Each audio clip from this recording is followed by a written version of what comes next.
चई दोस्त हिकिड़े दावत ॾिनी हुन वटां पाण ख़ासि वञी निकितसि उन चांहि ते वञी पहुतसि हमरा मिलियो मूंखे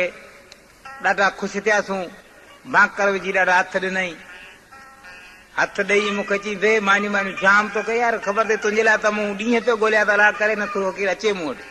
मुंहिंजो यार असां बि फुकरा आहियूं ॻाइण वारा माण्हू बंदि काई नथी मिले अंगारो पाका छुटी थींदी आहे तॾहिं मुंहिंजो हाणे अॼु यार खे मिली अचां यार खे त मिलेसि वञी पर माई खैरनि जी तिनी खे 5-7 ॾींहंनि जा बुखार हुजनि सां सवड़ में पई अथई हिन खे वञी उथारी चई उथी मथे आहे ॻाल्हि करां उथी मथे मानी तयारु कर मुंहिंजो महिमान आयो आहे अरे भाउ हेॾे महिमान खे आउं पई मरां पंहिंजे सूर सां तोखे महिमाननि जी लॻी वई आहे न यार हीअं न कर उथी मथे ख़बर थी ॻाइण वारो माण्हू मूं क़िस्मत सां आयो आहे महिरबानी कर उथी बसि अरे भली अलाह खे मञ मुंहिंजा सुयनि कुल्हा कढी ॾियनि आहिनि कल्ह मुंहिंजा सड़े मूंखां मानी कान तयारु थींदी अलाह खे मञ मुंहिंजी जान छॾ चई उथी मथे मानी तयारु कर ऐं अचां थो पाणी वारो आहे ॾियो हारी खे अचां थो मानी महिमान जे लाइ तयारु कर ही वेलो पाणी यार ते माई बचियल उथी बीठी ॻोठ खे कांटेरनि जा लोड़ा हल्का हुजनि ॼार हुजे न खट ते वेठो आहियां ॼार हेठि माई जे टप ॾेई उथी मथे गंदी छंटे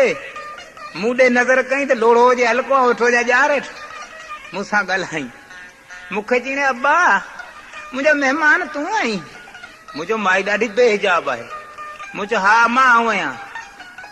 मुंहिंजो महिमान तूं आयो आहीं मुंहिंजो ॾाॾी आऊं आहियां बाबा आऊं आहियां अरे हे त पंज वठ मुंहिंजो वाजी इज़त न अथई मुंहिंजी माउ तो शाबस हुजे मूं मानी त हथु कयो पर कुदरत हिन छा कयो जो माई उथी त मानी पचाई 5-7 मानियूं पचाए ॾुध जो वटो भरी मखण मानी ते विझी पाण वेही रही खाइण मुंहिंजो भूंडा कारियूं कारनि पर मखण मानी खाई ऐं बि ठहो कंदुसि पर मानी माई खाई वई हली मानी खाए वेठी वॾो ढुक भरे ॾुध जो इंसान जो रूह जो मथे कंध खणा अरे मूंखे पेट में सूर थो पवे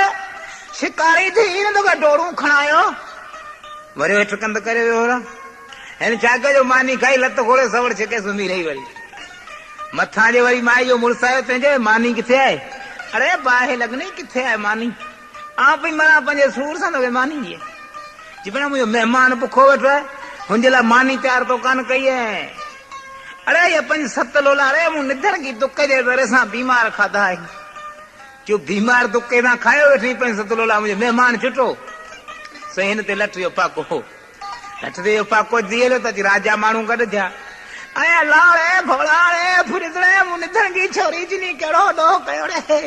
ऐं बाहि लॻनी तूं मथे खां ॿियनि धक बि कोन थो हणे हिन जो पाको लठ जो हुजे छोकिरी जी माउ हुजेसि त आप ईअं डोड़ खणी अथई चांबो वरी इन नाठी ते हली अचे जेको अचे थो अचे हिनजे मुड़ुस सां विड़े माई ठो थो खणे जेको अचे मुंहिंजे मुड़ुस सां थो विड़े हाणे माई यादि कयो ऐं अम्मा ऐं मुंहिंजे मुड़ुस जो को ॾोह कोन्हे आउं त ॼाणे वेठो मज़ो ॿुधाए न हुजनि भले विढ़ी टंकनि पोइ मोकिलाए वञा ऐं अम्मा जेको थो अचे त मुंहिंजे मुड़ुस सां थो विड़े मुंहिंजे मुड़ुस जो को ॾोह कोन्हे को ऐं बसि मूंखे ॿुधायो जीरे रत पीआंसि ऐं कहिड़ो तोखे कुटाए ॾियो तूं ॿुधाए त पई मां मुंहिंजे मुड़ुस जो को ॾोह कोन्हे मूंखे मुंहुं माराए पियो थो न ॼार हेठो वेठो आहे ॼार हेठो वेठो जाए ॿियो त माण्हू ई कोन हुजे नानी छांभो खणी निकिती ॿाहिरि छांभो खणी ॿाहिरि निकिती आप खट तां टपरे लथसि मुंहिंजे जुती पाईंदे पहुची वेंदी ईअं हणताड़ी ऐं रवानो ते हक लॻाई अरे कुटण अरे मुंहिंजी बीमार निकिरी तो माराईंदो हा मुंहिंजो नानी पंगे ते रसण कोन ॾींदोसीं बाबा इहा बीमार निकिरी आहे इहा बीमारी में एतिरी